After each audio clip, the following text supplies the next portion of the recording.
Hi, I'm John Green. This is Crash Course World History, and today we're going to talk about the Mughal Empire. And we're also going to talk about the two most important Mughal emperors, Akbar and Aurangzeb, and how their historical reputations were made. Mr. Green, don't you mean the Mongol Empire? Oh, me from the past. That reminds me of the time that you conflated the word fort with the word forte, which of course you pronounced fort. But on this occasion, you aren't entirely wrong. The Mughals were kind of the Mongols, but we'll get to that in a minute.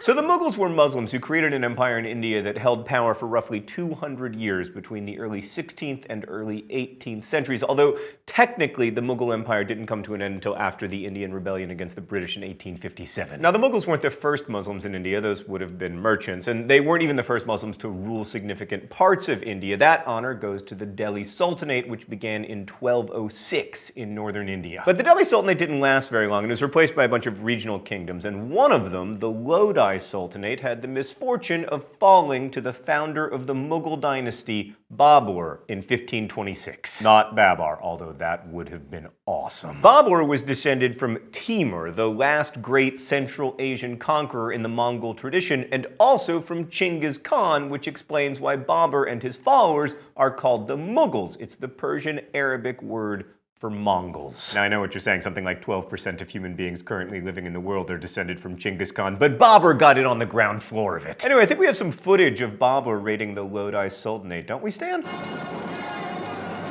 Nah, I don't feel like that was actual file footage from 1206. I feel like that was a racist Hercules movie from Italy in the 1950s. So the Mughal Empire is really important in India's cultural history. I mean, the Taj Mahal was built during this time. In architecture and painting, we see a blending of Indian and Persian styles that demonstrate how cosmopolitan the empire was. But probably the most important aspect of the Mughals, at least as far as the contemporary world is concerned, is that they consolidated Muslim rule over much of India, and they're largely the reason that today there are so many Indians who are also Muslims. And the Mughals were also a really interesting example of how to build and maintain an empire. All right, let's go to the thought bubble. Muslims were a small minority ruling class vastly outnumbered by Hindus, and like many empires, they relied on military power and pursued expansionist policies. Like most of the Mughal rulers, especially Akbar and Aurangzeb, spent a considerable amount of time trying to extend Mughal control over the entire Indian subcontinent, and they created a pretty effective empire. They were able to incorporate Indian princes into the ruling class while still retaining top positions for Muslims. They reorganized the bureaucracy and instituted an effective tax collection system, which was important because the empire was, of course, very expensive to run, as empires always are. This meant it was important to make accurate tax assessments, and taxes were usually collected by local leaders called zamindars. Taxes had to be paid in cash, and this contributed to the growing commercialization of the Mughal Empire. Reliance on zamindars, who were important men in their communities, meant that the empire could collect revenue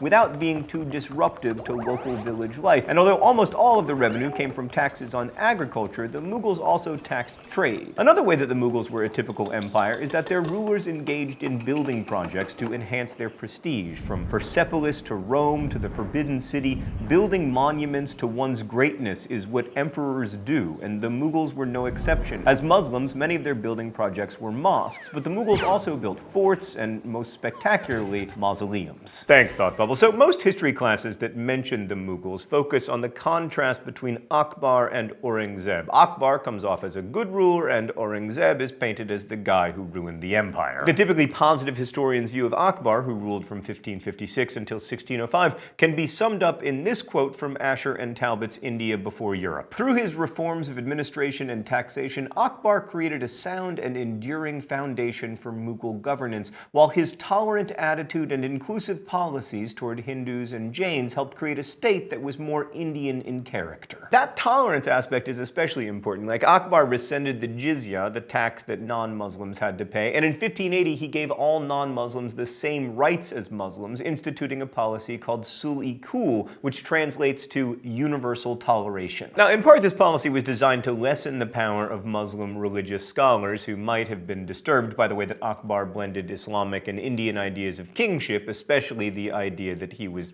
kind of a little bit divine. Slightly problematic idea idea to a lot of Muslim scholars, given that the foundation of the Islamic faith is the statement, "There is no God but God," but yeah, you know. In addition to the Suli Kul, Akbar built his reputation for toleration by sponsoring discussions of religion and philosophy. He even commissioned a building for religious discussions, the Ibadat Khana, where Muslims and Brahmins and Zoroastrians, Jains, Christians, all of them could talk theology. Akbar's support for intellectual pursuits are the kinds of things that modern historians like, and it's not all that surprising that he's remembered so favorably. Historians are far less kind to Akbar's grandson, Aurangzeb, who ruled from 1658 until 1707. This is partly due to the work of J.N. Sakar, who promoted the idea that Aurangzeb built an Islamic state that discriminated against Hindus and other non-Muslims, which in turn led to a loss of unity across the Indian subcontinent and eventually the decline of the empire. And it's true that by the time of Aurangzeb's death in 1707, the Mughals were losing control over their empire. I mean, the stark reality of that decline came in 1757 when the British East India Company established itself permanently in Bengal and began its inexorable efforts to colonize all of India. But that was, 50 years after Aurangzeb died, so maybe he shouldn't get all of the blame. In fact, whether these guys deserve their reputations really depends both on what aspects of their reign you look at and how you interpret them. As conquerors, Akbar and Aurangzeb had a lot in common. Like, Akbar might have sponsored high-minded discussion, but he was also willing to use extreme violence to keep his subjects in line. For example, he slaughtered thousands of inhabitants of the fort at Chittor and ordered his generals to pile up the skulls of Indian princes to frighten them into submission. That's not especially tolerant. And here's another detail about Akbar's rule that's meant to paint him as a modern enlightened ruler. Because he was interested in science, Akbar arranged an experiment. He had infants moved to a special house where no person was to talk to them so that the natural language of mankind might be revealed. The experiment failed,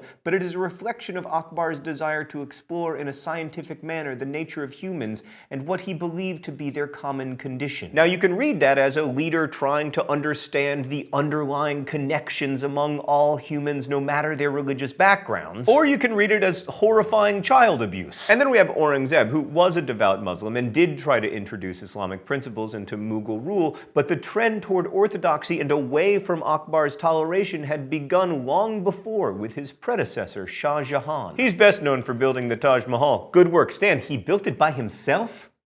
Apparently he had some help. But the maintenance of the Taj Mahal took all the revenue from 30 villages, and maybe Aurangzeb's orthodoxy was less important than his desire to appear to be a sober and frugal leader. Aurangzeb was also accused of destroying temples in 1669, although in fact they were just damaged, and this was primarily done to send a political message to opponents, not as an act of religious orthodoxy. He also tried to limit expenses at court by prohibiting the use of gold in men's garments, and he stopped the traditional practice of being weighed against gold on his birthday. Unlike Akbar, who is seen as being a patron of the arts, Aurangzeb is remembered for getting rid of court musicians and poets, but he got rid of them because of financial constraints. Well, and also because of his interpretation of Islamic law, and that last point interests me. For those who want to see him negatively, Aurangzeb's orthodox Islam had no room for musicians or poets. But it's also possible to see that decision as a prudent cost-saving measure. Here's another detail from Aurangzeb's life that's been used to paint him as a zealot. Aurangzeb,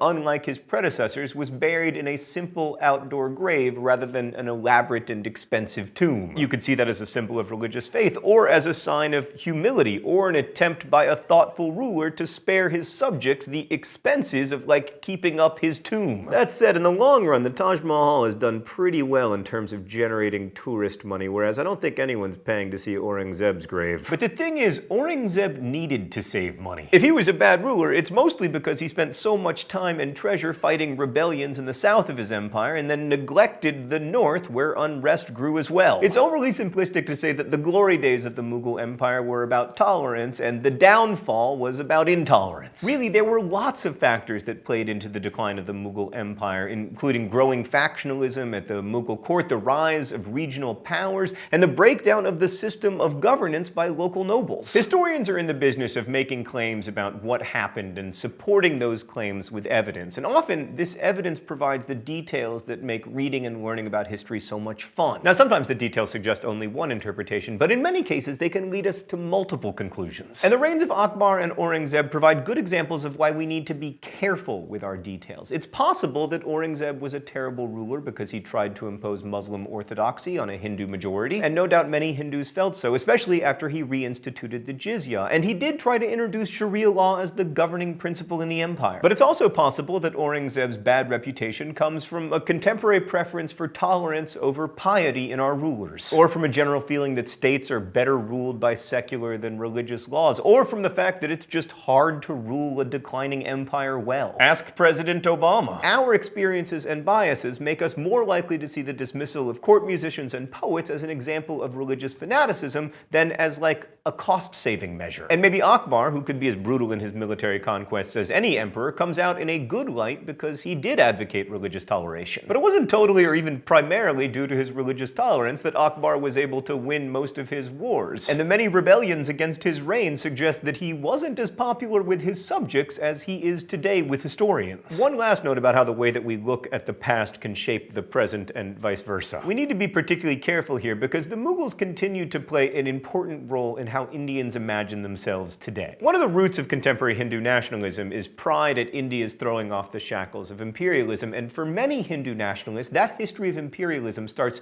not with the British, but with the Mughals. We often use history to define ourselves today, and one of the most common ways to do that is to make negative claims about the people that we say we are not. And so when we look at historical figures, we need to be conscious of the fact that we are looking at them. Thanks for watching. I'll see you next week. Crash Course is filmed here in the Chad and Stacy Emigholt studio in Indianapolis, and it's made with the help of all of these nice people. And it wouldn't exist if it weren't for the support of our Subbable subscribers. Subbable is a voluntary subscription service that allows people to support Crash Course directly so we can keep it free for everyone forever. So thanks to everyone who's contributed to Crash Course through Subbable. Thanks to you for watching, and as we say in my hometown, don't forget to be awesome.